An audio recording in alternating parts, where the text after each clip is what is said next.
Shaburrux presenta Ecos de Terror.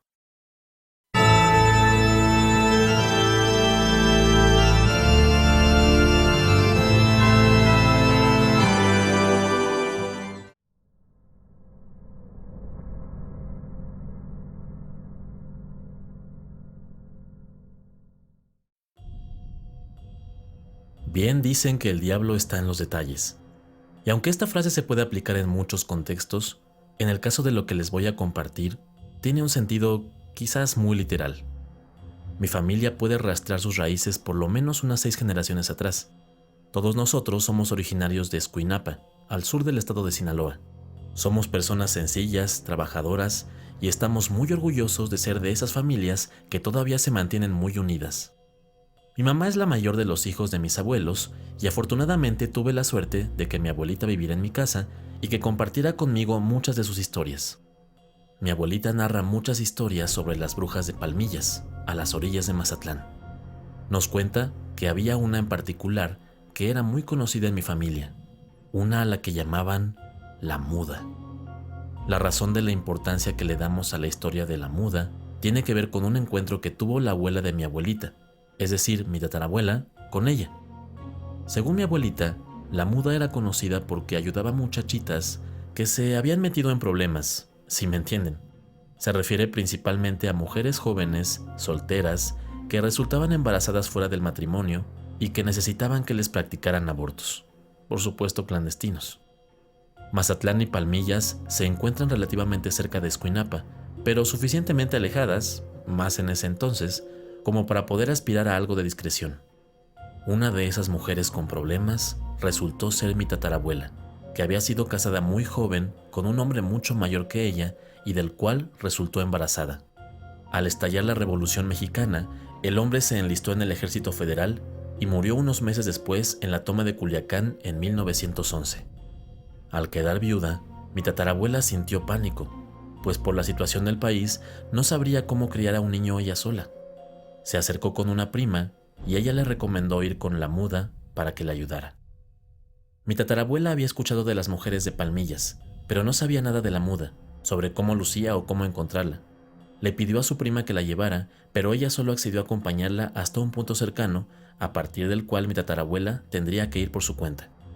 De acuerdo con su descripción, la Muda era una mujer de apariencia muy atractiva, como el de una señora de buen porte, alta, delgada, de cabello lacio y color negro azabache, tez muy blanca y con ojos de un azul muy intenso. La razón de su nombre es que al parecer nadie la escuchaba hablar. En este punto de la historia, todos los que la hemos escuchado nos preguntamos, ¿cómo es que su prima la conocía? Yo mismo le hice esa pregunta a mi abuelita, y su respuesta fue un tanto obvia. Ella se había metido en problemas y fue con la Muda para que le ayudara. Mi tatarabuela y su prima salieron por la noche tan discretamente como pudieron. Habían arreglado que una carreta las llevara, pagando generosamente al dueño, pues no solo eran tiempos peligrosos, sino que el objetivo de todo esto era que nadie supiera que habían ido a Palmillas. Una vez que estaban cerca, mi tatarabuela y su prima bajaron de la carreta. Esta última le dio las instrucciones de cómo llegar al lugar de la Muda. Mi tatarabuela caminó por la maleza e iba muy nerviosa. Tomaba con fuerza un crucifijo que colgaba de su pecho. Era un crucifijo especial, pues su padre se lo había mandado hacer, de modo que estaba unido a una medalla con la letra R por Regina, que era su nombre. Al fin llegó al lugar que le habían indicado. Fue más fácil ubicarlo, pues era la única vivienda en los alrededores y de la cual se notaba una tenue pero distintiva iluminación. Tocó la puerta con la aldaba y rápidamente la recibió la mujer que le describieron.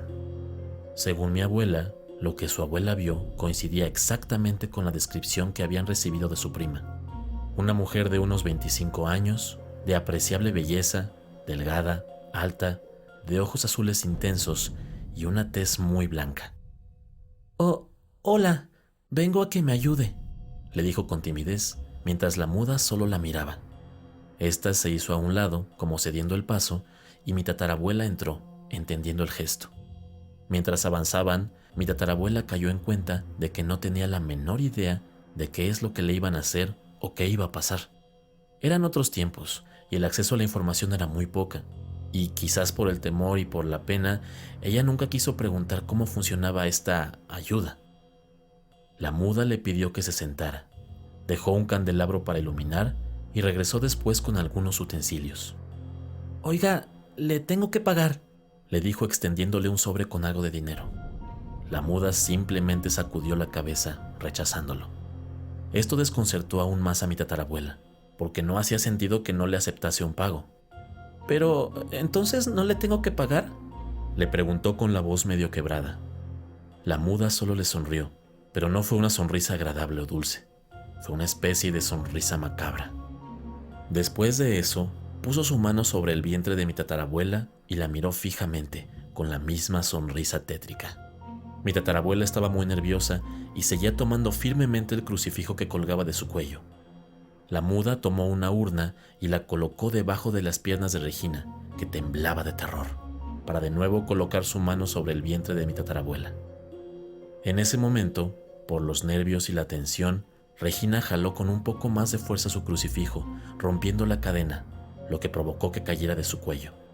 De manera instintiva, como hacemos todos cuando un objeto cae, mi tatarabuela quiso agarrarlo al vuelo, y al presionarlo hacia su cuerpo, se encontró con la mano de la muda, que seguía en su vientre, de tal modo que en lugar de presionarlo contra su cuerpo, lo presionó contra la mano de la muda, quien al instante del contacto lanzó un grito espeluznante de dolor. Un grito que no era el de una mujer. Mi tatarabuela entonces salió huyendo del lugar, mientras escuchaba cómo la muda la perseguía mientras maldecía. ¡Maldita perra! Corrió tan rápido como pudo. Llegó a la carretera tomando el crucifijo fuerte entre sus manos. Le pidió a su prima y al hombre que las había llevado que salieran en ese momento velozmente. Mi tatarabuela tuvo a su bebé, que fue nada más y nada menos que mi bisabuela. Es gracias a ese accidente con el crucifijo que nosotros estamos aquí. Y esto en sí sería una buena historia, pero como dije, el diablo está en los detalles. Años después, ya con mi abuela en escena, Regina llevó a su familia al lugar donde había tenido su encuentro con la muda, y en ese lugar solo había ruinas de lo que antes había parecido ser una casa muy modesta. La historia se convirtió en una leyenda familiar que todos conocemos, y el crucifijo en una reliquia que pasó de mi tatarabuela a mi bisabuela, luego a mi abuela y finalmente a mi madre, como una especie de tradición para la primera mujer en nacer, a la cual hasta la fecha se le asigna un nombre que empiece con la letra R. En el caso de mi abuela, Refugio, y en el caso de mi madre, Renata. Pasados los años, cuando mi madre era adolescente, recibió un día la visita de una de sus primas. Eran los años 70 y tanto el país como el mundo vivían una especie diferente de revolución, una juvenil en la que se buscaba salir de creencias y costumbres que ya se identificaban como anticuadas. Lamentablemente algunas cosas no cambian, y aún era no solo mal visto, sino ilegal cuando una mujer tenía la idea de interrumpir un embarazo no deseado. Ese fue el caso de la prima de mi mamá, que se acercó a pedirle auxilio y que la acompañara. A pesar de que ambas conocían la historia de la muda de Palmillas, mi tía insistía a ir con alguna de las mujeres de ahí, que era lo mejor y que muchas otras chicas lo habían hecho y que no les había pasado nada, que se trataba de una leyenda familiar y que por favor la acompañara. Mi madre accedió. El novio de mi tía las llevó por la madrugada en su automóvil a las orillas de Palmillas, a mitad de la nada en la carretera libre. Ahí, ellas descendieron del auto y caminaron hasta lo que era una choza. Tocaron la puerta, y cuál fue la sorpresa de ambas, que cuando atendieron a la puerta, se trataba de una mujer alta, delgada, cabello negro y ojos azules penetrantes. Las dos se quedaron heladas, pues la descripción era la de la muda. Pero se debía de tratar de una coincidencia, pues esta mujer lucía joven, de unos 25 años. Mi mamá fue la que, pensando ágilmente, miró en la mano de la mujer para notar que tenía una marca, una cicatriz, en forma de cruz. Sin reflexionar lo que hacía, mi mamá sacó el crucifijo de la tatarabuela, el mismo que había causado la cicatriz a la muda 60 años antes. Cuando la muda se percató del crucifijo, cambió su expresión a una de furia y lanzó un grito aterrador al mismo tiempo que se abalanzaba sobre mi madre. Instintivamente mi madre interpuso el crucifijo entre ellas, y la muda, al hacer contacto con este, volvió a lanzar un grito de dolor.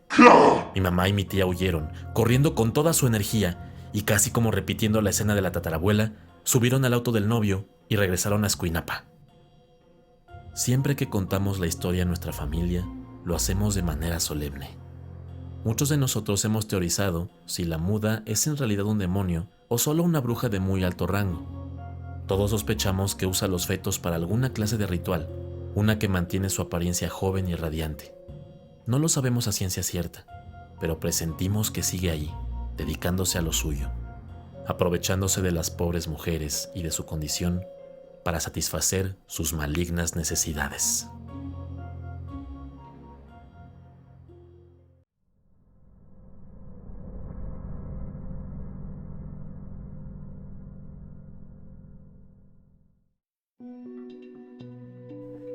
Esta historia se la compartió mi abuela a mi madre, quien a su vez nos la compartió a nosotros, sus hijos e hijas. Mi abuela, María Dolores, y su familia eran originarios de Burgos, en la enigmática región de Castilla y León.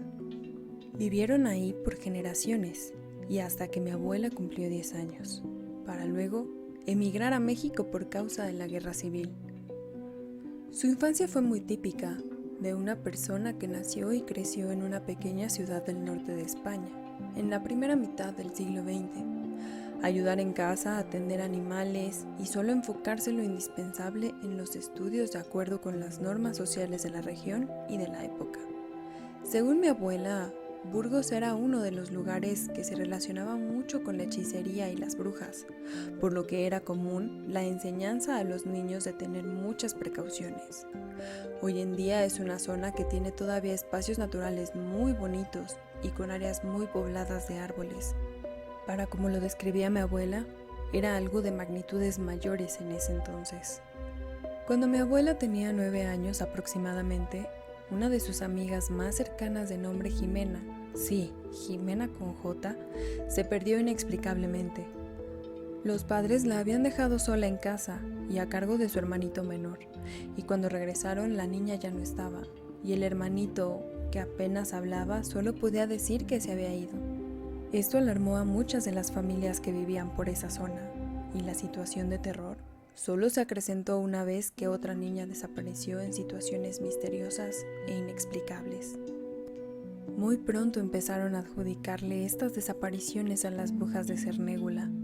Según mi abuela, Cernégula era un pequeñísimo pueblo al norte de la región de Burgos y al que nadie quería ir, pues se decía que todas las brujas de Castilla tenían una morada ahí. Antes que otra cosa sucediera, todos los niños comenzaron a vivir un toque de queda.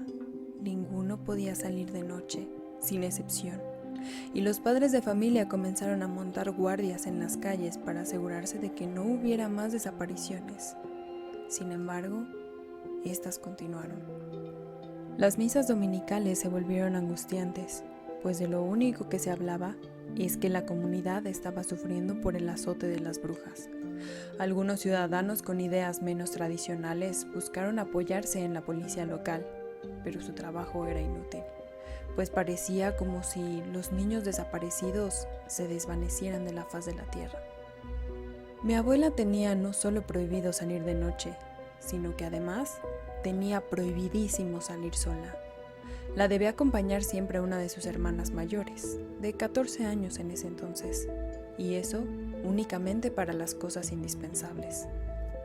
Mi abuela contaba que después de insistir en repetidas ocasiones a su madre, logró convencerla de dejarla ir a comprar unas perronillas, que es un bizcocho tradicional al que mi abuela era adicta, siempre y cuando su hermana y ella fueran juntas.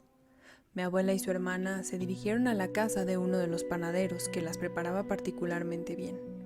Ambas fueron caminando y en el trayecto de vuelta ya el sol comenzaba a ponerse.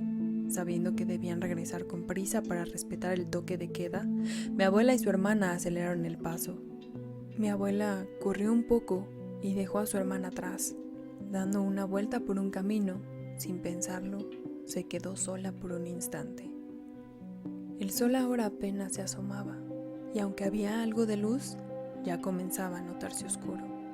Aquí es donde contaba mi abuela que de la nada apareció una mujer alta, con un vestido que se apreciaba muy fino, negro, como si fuera un velorio. La mujer tenía cubierto el rostro parcialmente por un velo, y se le notaban unas manos largas y delgadas, Hola, Dolores, le dijo la mujer sin titubeo. Mi abuela, sorprendida de que supiera su nombre, comenzó a voltear a los lados para ver si su hermana aparecía por algún momento. Tu hermana no va a venir, Dolores. Mejor vente conmigo. Tengo dulces y a donde vamos también están tus amiguitas. Para ese momento, mi abuela dice haber notado cómo los ojos de esa mujer se tornaban oscuros, como si fueran negros. La mujer daba pasos para acercarse a mi abuela y esta, paralizada, no sabía qué hacer. De la nada escuchó cómo su hermana la llamaba y volteó para notarla a unos cuantos metros de ella. Como pudo, se acercó hacia ella, con las piernas temblando. «¡Ayúdame!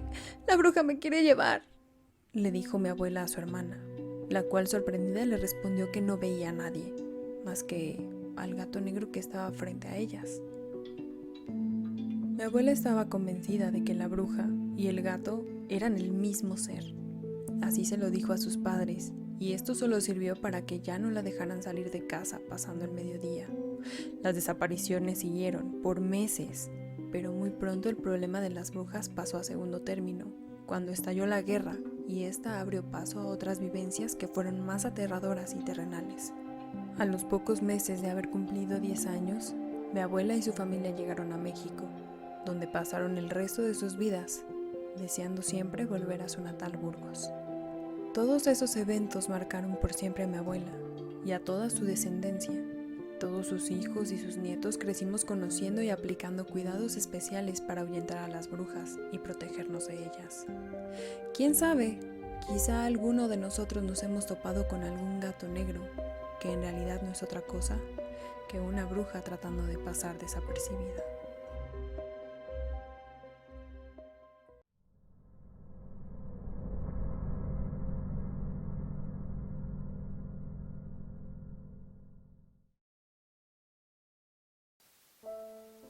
El barrio en el que crecí tenía una mezcla de estilos muy contrastante. Podías encontrar casas muy antiguas, algunas en muy mal estado, así como otras que eran muy modernas, o al menos entonces lo eran. Nuestra casa no estaba en ninguno de estos dos polos. Era una casa relativamente nueva y que realmente no llamaba la atención.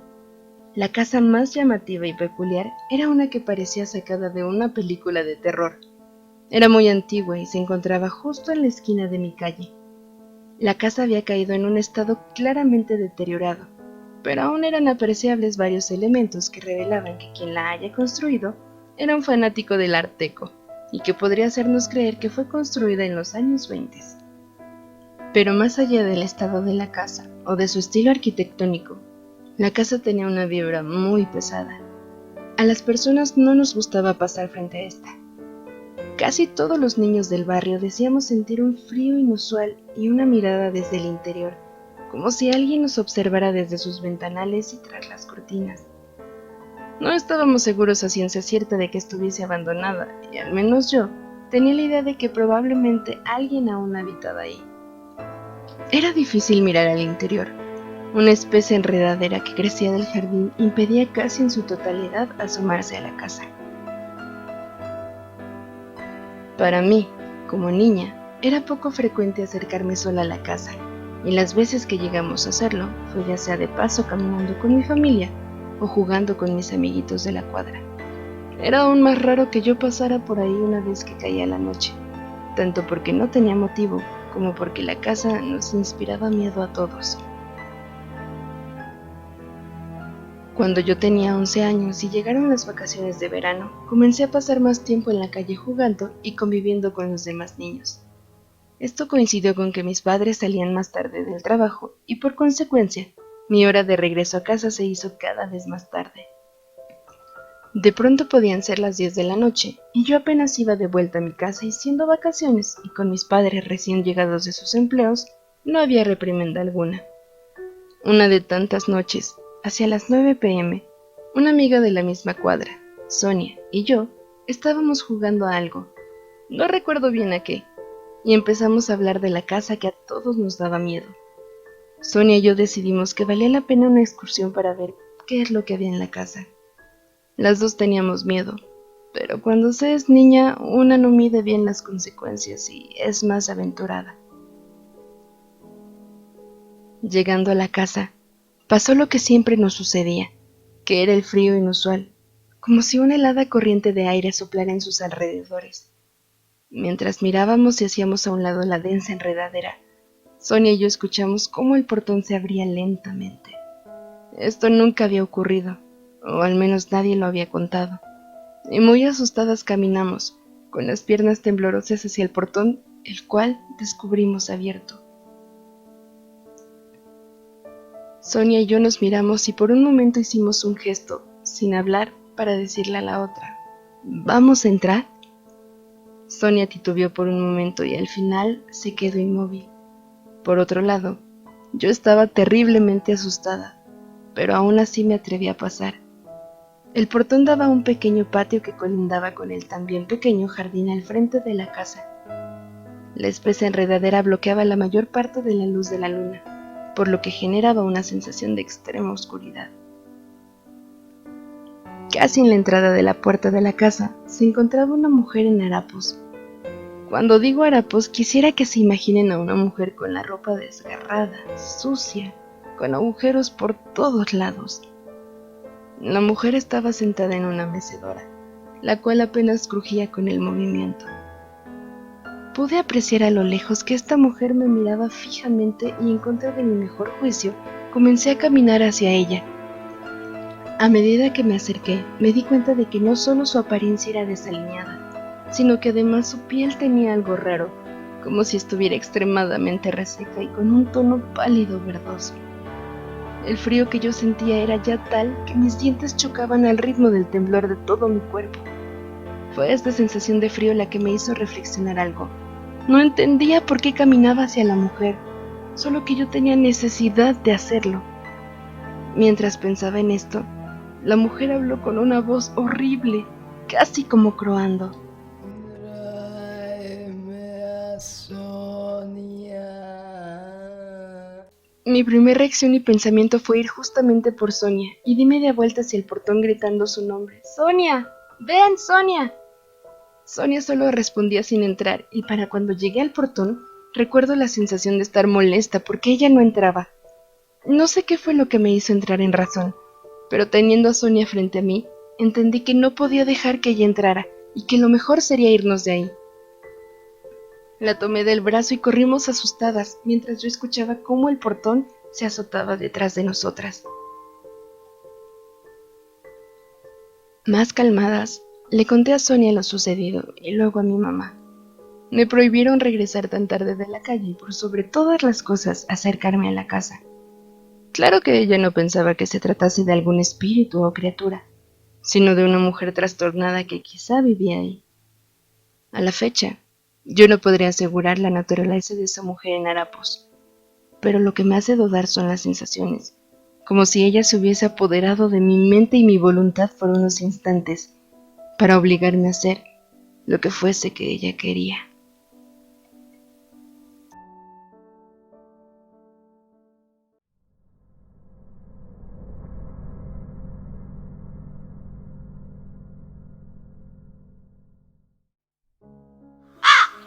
Ecos de terror.